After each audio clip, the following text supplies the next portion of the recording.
Okay, so I'm sorry, y'all. So we're back for episode 2 and 3. I should be able to get this a little bit more condensed. Okay, so we started out episode 2. Okay, so like I said, Jay and his friend, like I said, they're trying to do their best to get the money up for Dom that they lost.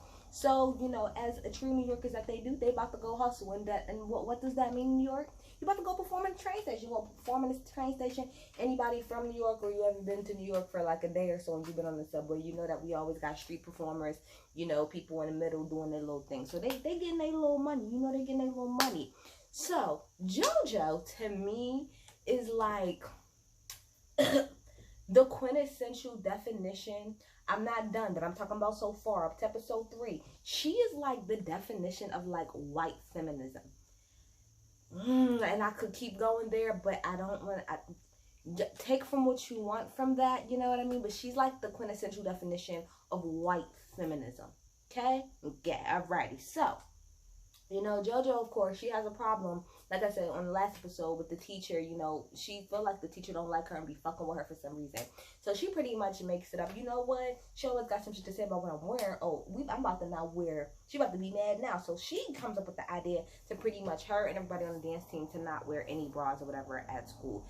Now, the thing of school, of dress policies, you know, in school has always been a source of contention forever.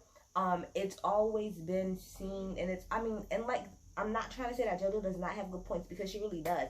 It's always pretty much been that when it comes to like school dress policies, it's always been like that. It's more heavily towards what a girl can't wear versus what a man can't wear. As far as dudes not being able to wear anything, the only thing that they ever really have is like, you can't wear like, you know, gang affiliated colors or stuff like that. You can't wear anything that has like drug paraphernalia on it. Or y'all remember like the Jeezy snowman shirts when they was out? Like, you can't really wear anything like that. But outside of that, they don't really have anything. When it comes to girls on the other hand, it's always much more strict.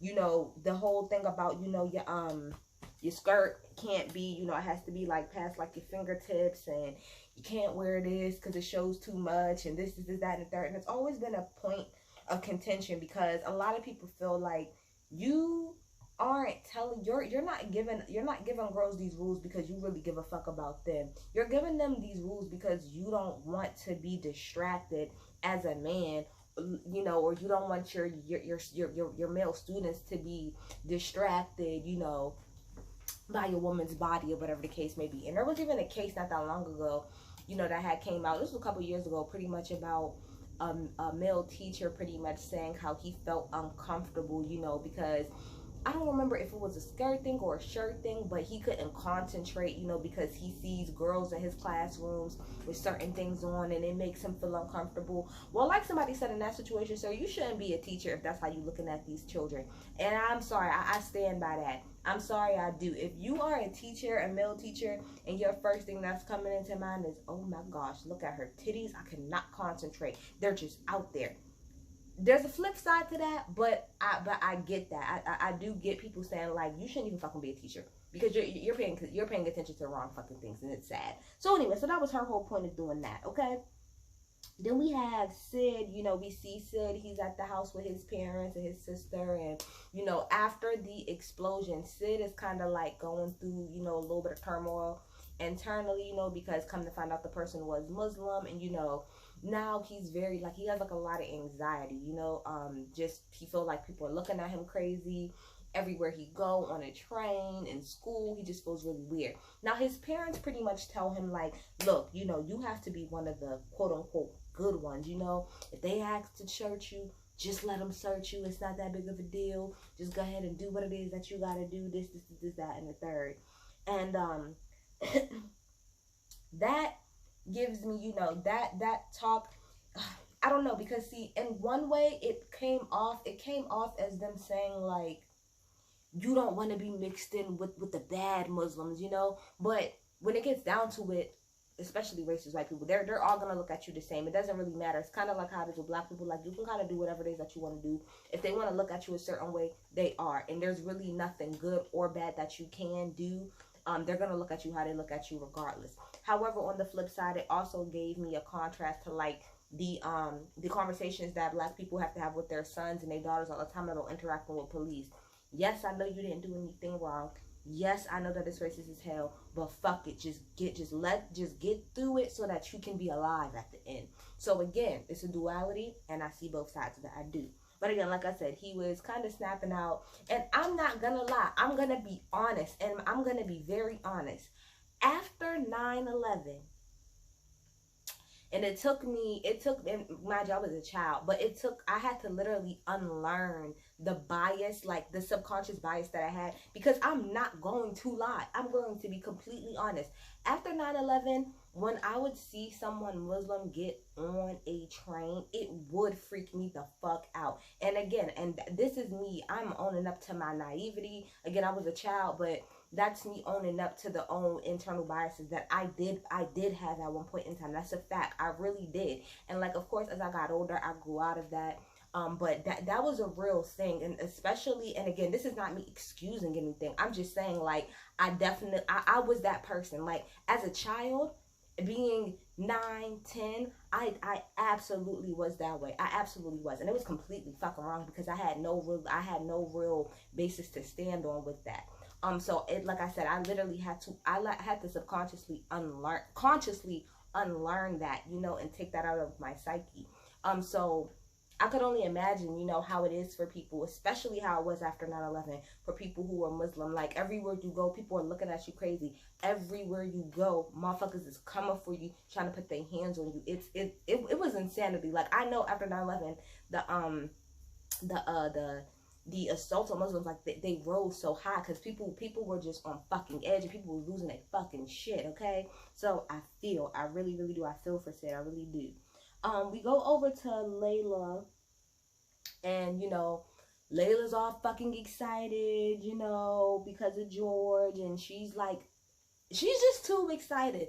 Layla is thirsty as hell. She just want to be popular so badly, and throughout these 3 episodes, you can see that she really looks up to JoJo. Like, she wants to be JoJo, because JoJo is a popular girl. You know, she hangs out with a lot of guys, and she got a lot of friends that's girls, and all of the guys tend to like her. And you can just really see that she's literally trying to, in a way, model herself after JoJo in a weird way. I also know a lot of people like that too. I'm gonna be honest, when I was in middle school too, there was definitely certain girls that were popular that I would look at and try to be like, damn, man, I wish I could, you know, be like that. I wish I could hold myself like that. I wish, you know what I mean? It's a natural thing, so I'm not trying to knock her for it, but I am knocking her for being too thirsty. Little girl, calm your little hormones down. You was too thirsty. You was too fucking thirsty, okay? Eventually, you know, the 2 guys, Jay and his friend, they end up getting the money together for Dom. So they was like in the library or whatever while she was in class, and they end up giving her the money back. And, you know, they're like, you know, well, we need you to do us a favor, you know, can you go and tell the principal, you know what I mean, that we gave you the money back so that we don't get in as much trouble, because I believe it's probably going to hurt their chances as far as getting into school and stuff.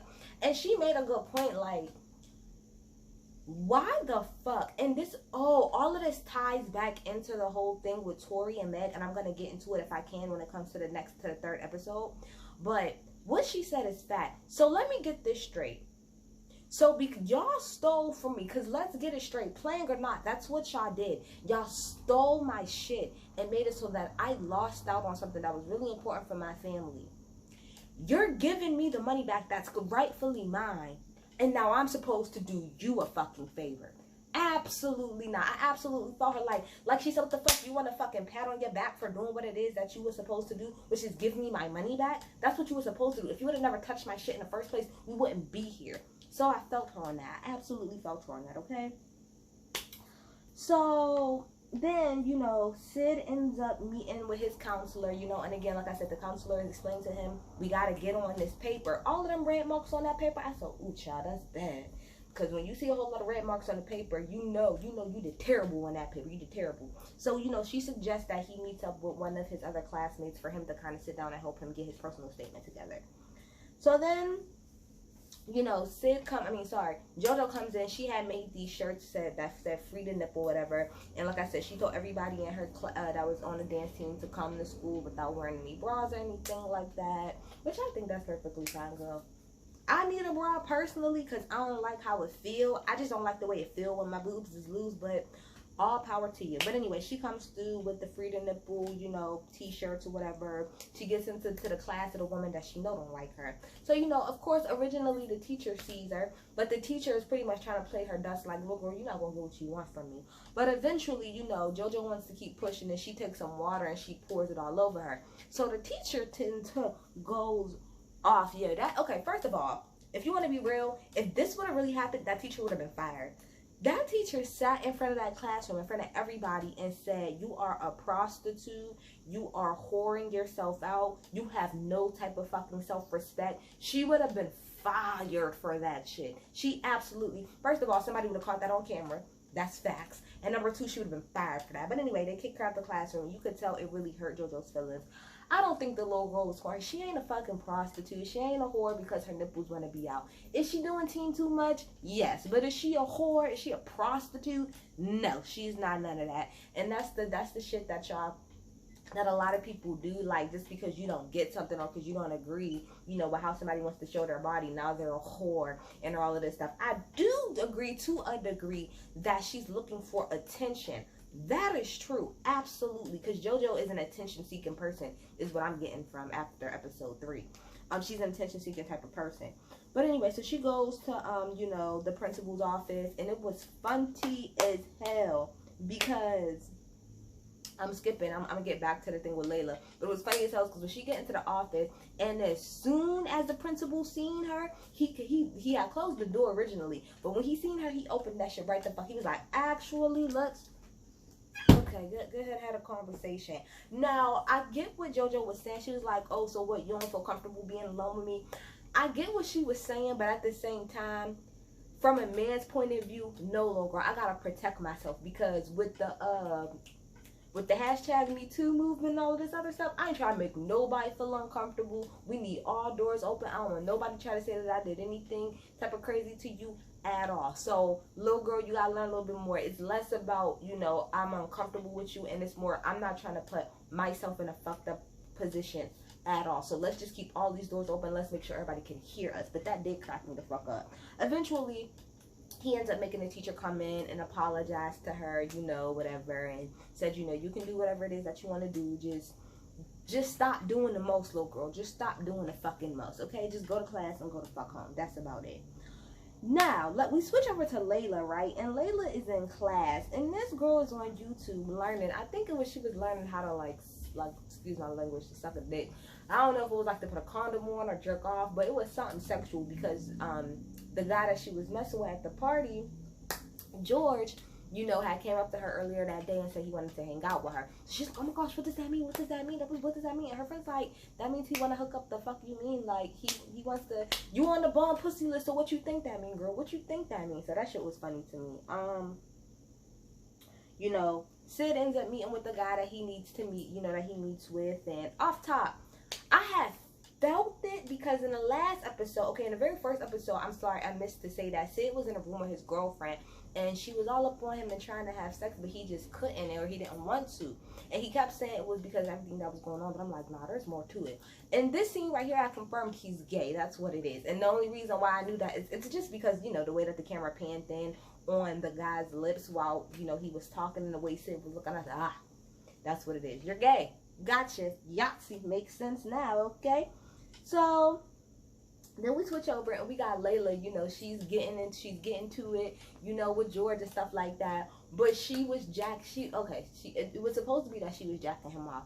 But sis was doing it all wrong. She was hurting him. I don't know if it was the nails or if it was the way she had a caught in the zipper. But he ended up saying, girl, move, girl. Jacked off on her side or whatever. Here, girl. Here your little towel. And he was more so looking at her like, girl, I mean, hit the road, Jack. Don't you come back no more, no more, no more, no more. Okay? And to be quite honest, in general, I mean, then he hopped on his phone, he was looking at, pictures of JoJo and everything that she had did that day. And of course, that made Layla be even more obsessed with JoJo and even more insecure. And then she had the little dream again about being a Walking Dead and how, he's supposed to, eat her brown and all this other stuff. I'm like, yo, this girl Layla is probably gonna, like, kill this little boy because she's, like, obsessed. Like, she's either gonna kill JoJo or she's gonna kill him or she's gonna kill herself. This little girl is obsessed. She's super, super obsessed. It's fucking ridiculous as far as I'm concerned, okay? So then we go and we see Dom. Dom is at Target with her Creole mama, okay? Now, clearly, her mama don't know how to handle money because they go to the store, I think that the days at Target, the price come up to like $200-something. Or on a gift card, it's only $4. And her mama's like, oh, no, there was supposed to be more money than that. And she's like, girl, no, it wasn't. So, of course, embarrassed, she's about to put everything back, but she ends up taking the money that was given back to her, $200, to try to pay for a little bit of it. She see John Ellis works there. John is nice. He comes to us like, nah, don't worry, I'm going to give you my employee discount. So he pretty much helps her out. So that's like her first, little introduction to Bay, okay? So, then we switch over to Sid and we get the confirmation that he's gay because, he's jacking off to, like, some gay porn or whatever. Okay, this is the part right here. I don't think I'm gonna get to, maybe I'll get to episode 3, I don't know. But the point of the matter is, so we get to the principal's office, okay, with 2 boys, with Jay and the other boy. Both of their parents are there. And, you see Dom and you see JoJo coming out of the office, and, they both, JoJo's like, I just want to make sure everybody, when you do something wrong, you get what's coming to you, And I'm just looking at her like, girl, this is why Dom didn't want you to say anything. Oh, girl, this is why. So what ends up happening is that Jay gets, I think, a week suspension. And then the other boy is, like, on a superintendent suspension, meaning that he has to come back and kind of, like, go to, like, this hearing to pretty much figure out if they're going to suspend him or if they're going to, pretty much expel him or whatever the case may be. And this is why you mind your fucking business. After this scene, it hit me as to why a little bit. You see, this is why you need to mind your business. And even Dom said at the end, like, because Joe was like, oh, I didn't mean for them to get in trouble. Like, I really didn't mean it. She was like, did you? Are you sure you didn't? And that's all to say this. This is why Dom, and it ties back. I'm sorry. I'm probably going to have to do the 3rd episode and the 4th episode separately. Because I have to get this off my chest. It's so twofold here. Because, see, the reason why Dom did not want you to say anything, and even when the teacher had originally came up the steps, she was going to let it go, is because, see, the way that they're going to punish them, it's not going to be fair. And that's just what it's going to come down to.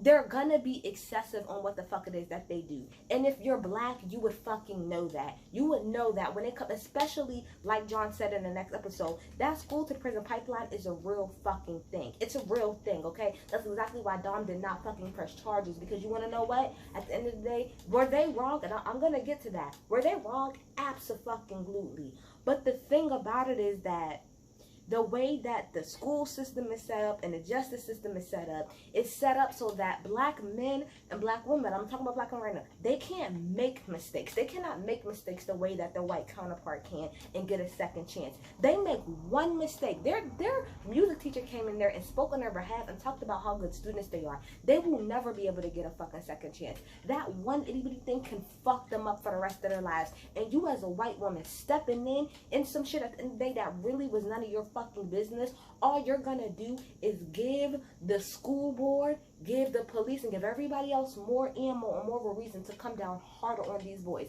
Now, on the flip side of that, okay? And the reason why I brought up the whole thing with Megan Tory is because it shows again,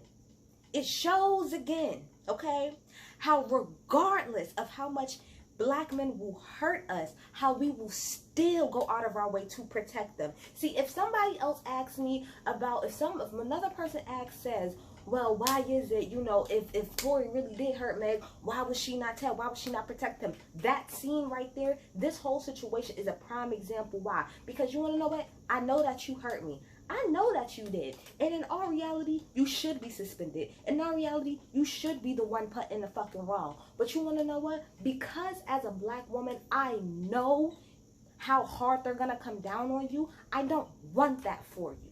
So you want to know what? I'm actually going to put my pain to the side, put what you did to me to the side, and I'm going to let you rock. Because you're my black brother, and I give a fuck about you, and I care. Woo, that shit hit me in a different fucking way when I seen that scene. I said, yo, did they do that for Meg? Did they do that for Meg in particular? Come on. Come on. That was a word. It hit me like a bolt of lightning. I said, oh, bitch. That is what we're talking about. And even in the next episode, Dawn talks about, you know, how she was like, I know, she's like, at the end of the day, like, they were wrong, but I still feel bad.